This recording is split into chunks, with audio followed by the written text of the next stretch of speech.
পাকা আমের পিউরি দিয়ে পাটিসাপটা পিঠাটা দেখতে যতটা সুন্দর খেতেও হয় ভীষণ মজা। তো চলুন দেরি না করে ঝটপট পিঠার প্রিপারেশনটা দেখে নেওয়া যাক। এর জন্য প্রথমে একটা পরিষ্কার বোলে নিয়ে নিচ্ছি এক কাপ ময়দা আর দিয়ে নিচ্ছি হাফ কাপ চালের গুঁড়ো।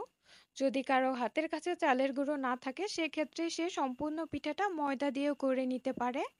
এরপর দিয়ে নিচ্ছি এক কাপ পাকা আমের পিউরি আর দিয়ে নিচ্ছি হাফ কাপ চিনি, দিয়ে নিচ্ছি সামান্য পরিমাণে লবণ আর দিয়ে নিচ্ছি আগে থেকে জাল করে রাখা এক কাপ লিকুইড মিল্ক।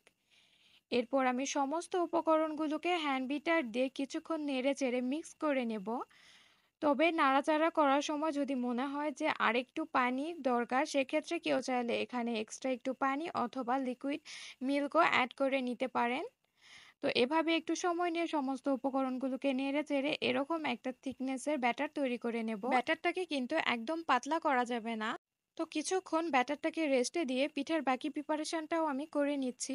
পিঠার পুর রেডি করার জন্য প্রথমেই আমি নিয়ে নিচ্ছি 2 কাপের মতো আগে থেকে জাল করা লিকুইড মিল্ক এবং এখানে দিয়ে নিচ্ছি একটা তেজপাতা এবং সামান্য একটু দারচিনি, আরও দিয়ে নিচ্ছি হাফ কাপ চিনি।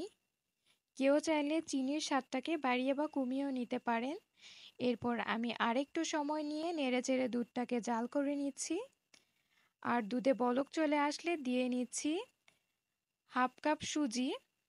তবে সুজিটা দেওয়ার পর এটাকে নেড়েচেড়ে নিতে হবে যাতে কোনো অবস্থাতেই সুজি দলা পেকে না থাকে।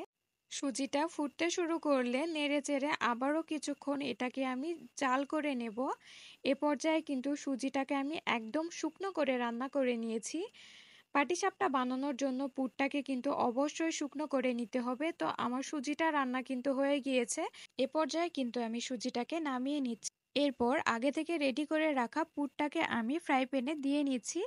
এরপর এটাকে এভাবে ঘুরিয়ে গোল রুটির মতো করে নিচ্ছি।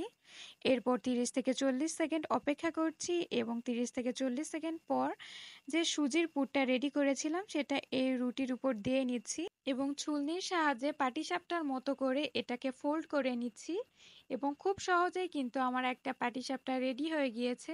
সেম প্রসেস ফলো করে কিন্তু আমি আমার বাকি পাটিসাপটাগুলোকেও ঝটপট বানিয়ে নিয়েছি। খুব অল্প সময়ের মধ্যে মজাদার এবং সুস্বাদু কোনো খাবার বানাতে চাইলে কিন্তু অবশ্যই আমের এই পিঠাটা ট্রাই করতে পারো।